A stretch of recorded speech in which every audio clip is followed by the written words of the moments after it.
Okay, so first up is John.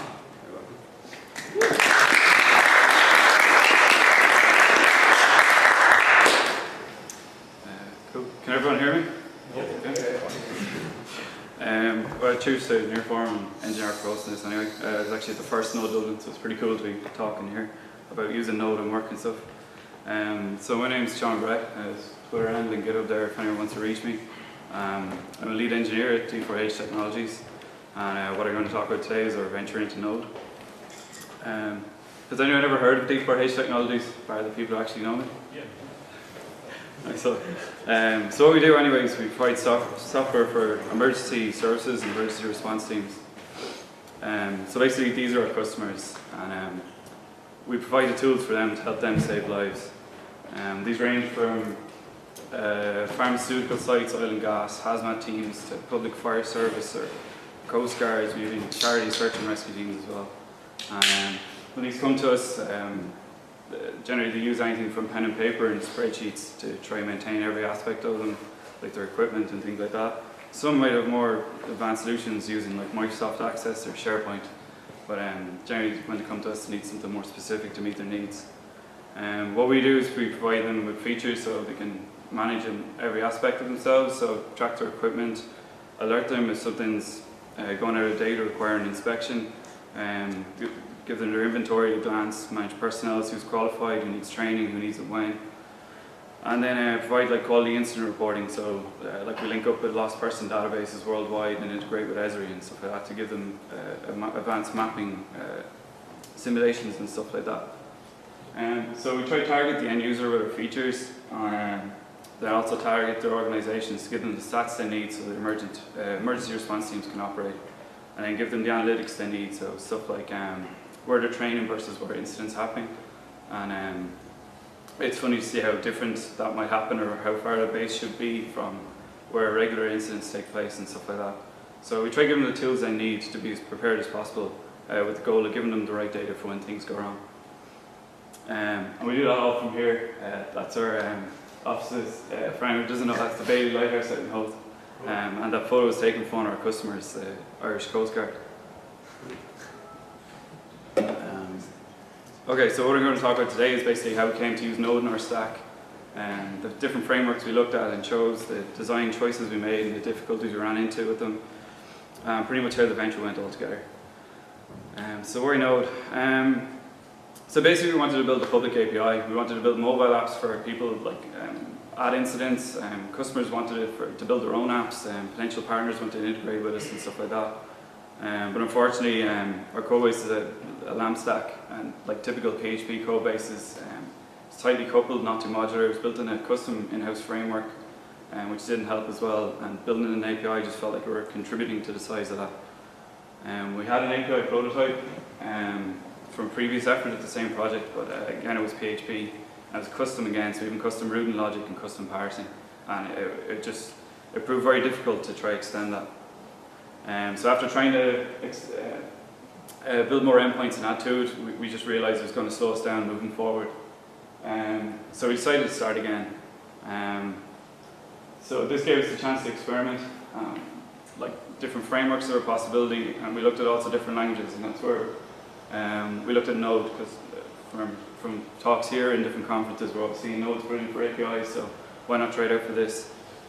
So first we built a prototype in Express, and in only a couple of weeks we managed to replicate the existing functionality of the API prototype we already had. And after a quick chat we realized Node was the way to move forward, just how quick we were able to build something in. So the initial prototype, while it was good, it was prototyping to describe it best. We learned a lot, but there was a lot wrong.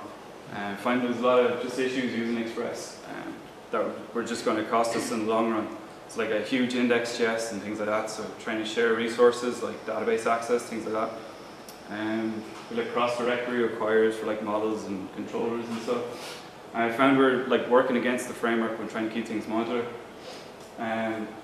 With infrastructure mixed with application code, which is again going to cause problems. And then I think the router is quite dangerous in Express for larger scale projects anyway. I think for your own it's fine, but moving forward you can't be guaranteed that the order your handler is going to be called in. Netflix got burned with that I think just last week. and had a good blog post about it. So we looked at other frameworks and see if any of those an improvement moving forward. Express I talked about. Restify would have probably been good, but we didn't want to rule out the possibility of going full stack with Node. And it didn't offer templating, so we ruled that one out. Kraken by PayPal was another one we looked at, but it just seemed to be expressed with extra features built in that didn't really solve the problems we had in trying to keep things modular.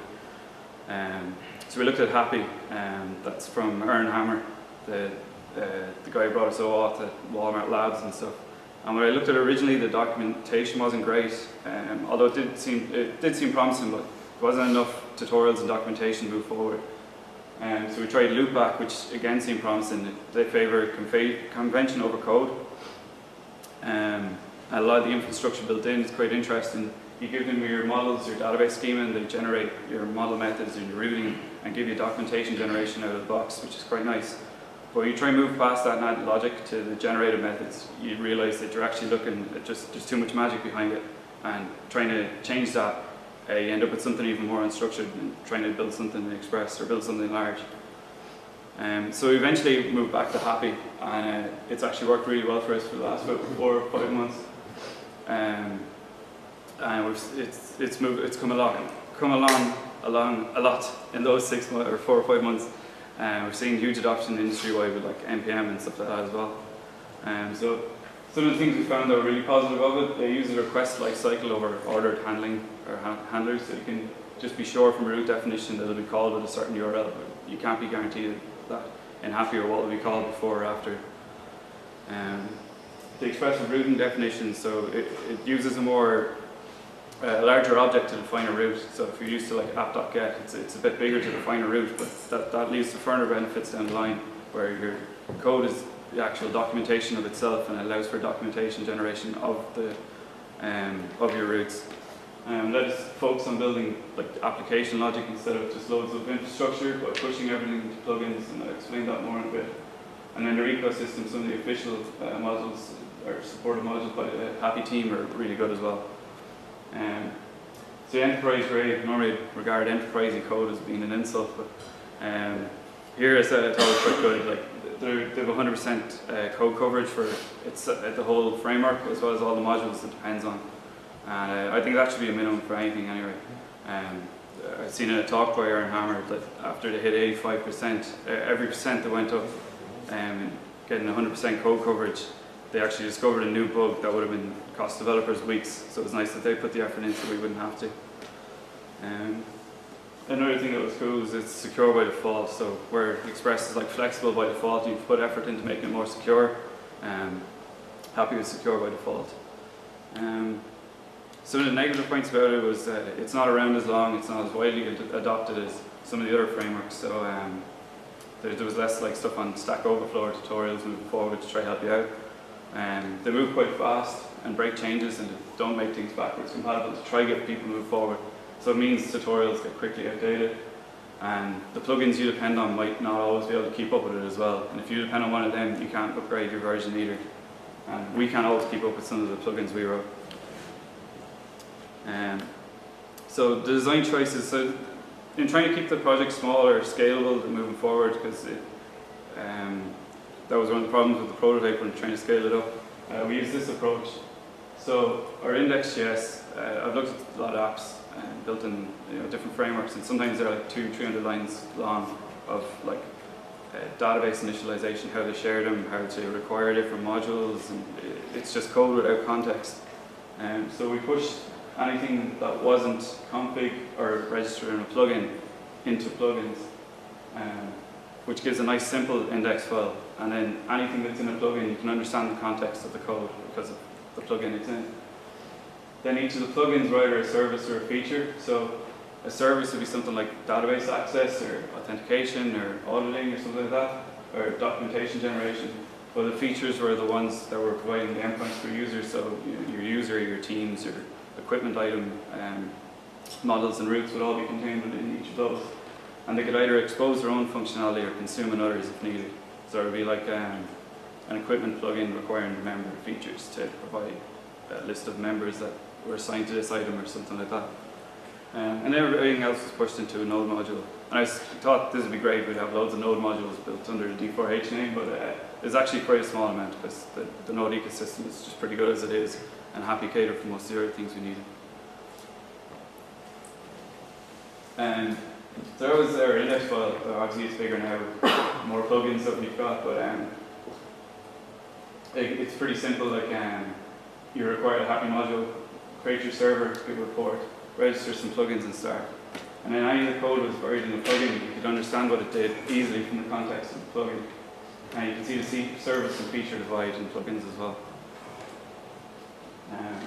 Is everyone able to see that? Yeah. So that's a sample plugin. The plugin, it takes the 3 parameters. The plugin is just an alias for server, basically. So anything you can do in the server, you can do in a plugin. The options were when registering plugins, you can just pass in extra options like a root prefix or something like that. And next just returns the control flow back to the server. So the first line is like just consuming another plugin, so database access. Just creating a member model, passing in the database. Then exposing its other modules could consume, or other plugins could consume the member functionality, like the way we're using database there. And then that's just a simple root definition, so method path, that's all fine. A free handler for anything that might be done for the handler. Validation is where Joy comes in, and that's their input validation module provided by the Happy team.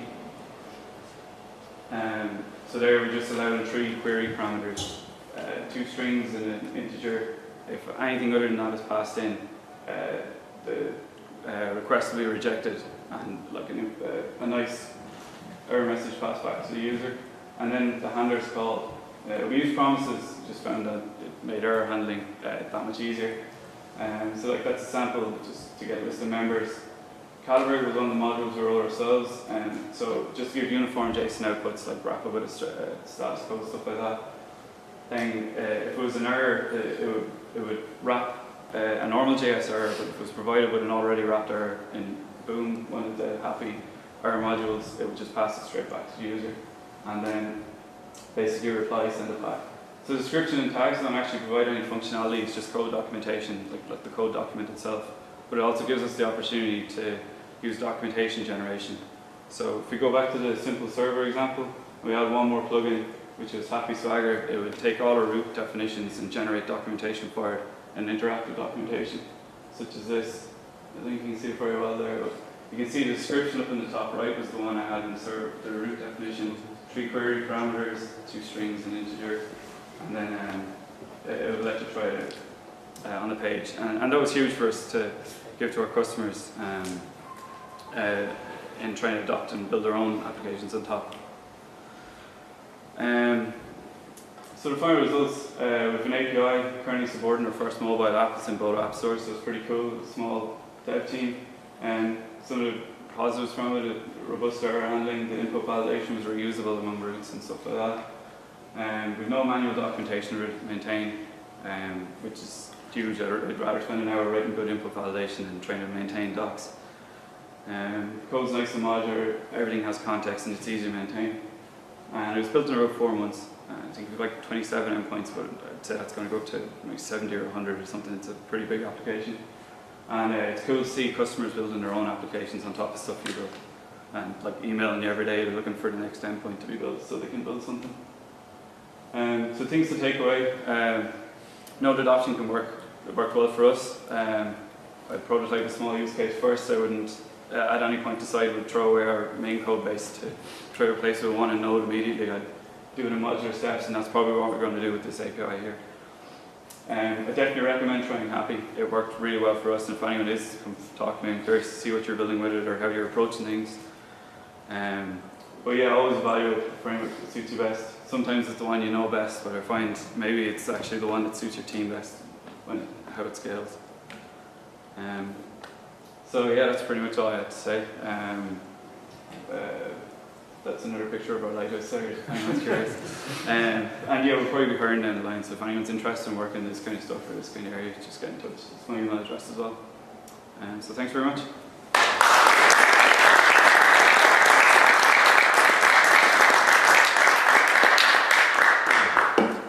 Hey John. John, great stuff. I'm interested into the Happy Swagger plugin. Yeah. You said it generates documentation, but there's a bit more in that. There's also kind of a playground where you can. Yeah, it's interactive, the document. Go back to Could you spend a couple more words on this if you have time? just more about it. So basically, it just takes the definition of each of your routes, and it will generate like a page like this full of all your endpoints. You can specify how to group them. See the members heading there. So I think 3 steps in, group them by that. So it'll be 2 teams will always be the same, and then it'll break them into different sections of members. Then basically it'll generate the API request URL from the queries you pass in, and you can try it there and then on the page instead of having to break out a REST claim. So it's one built into the page. Does the API have to conform to some kind of standard, or can it be whatever?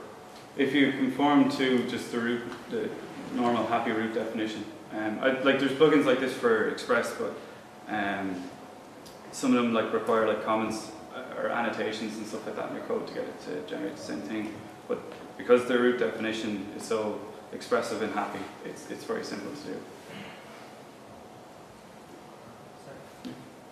Thanks for the insight about the API happy framework. What do you mean exactly by secure by default? What kind of security is provided, and what are your critical concerns about the Express.js security model?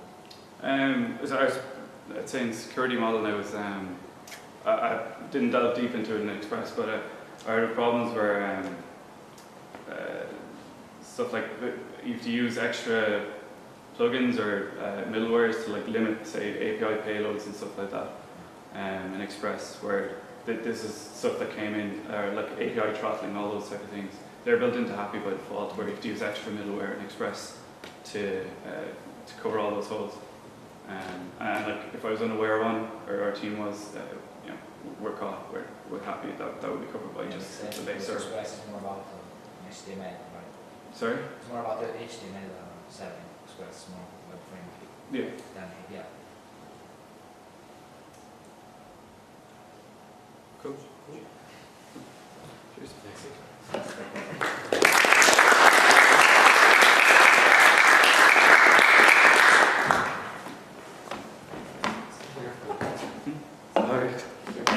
This is very, very late.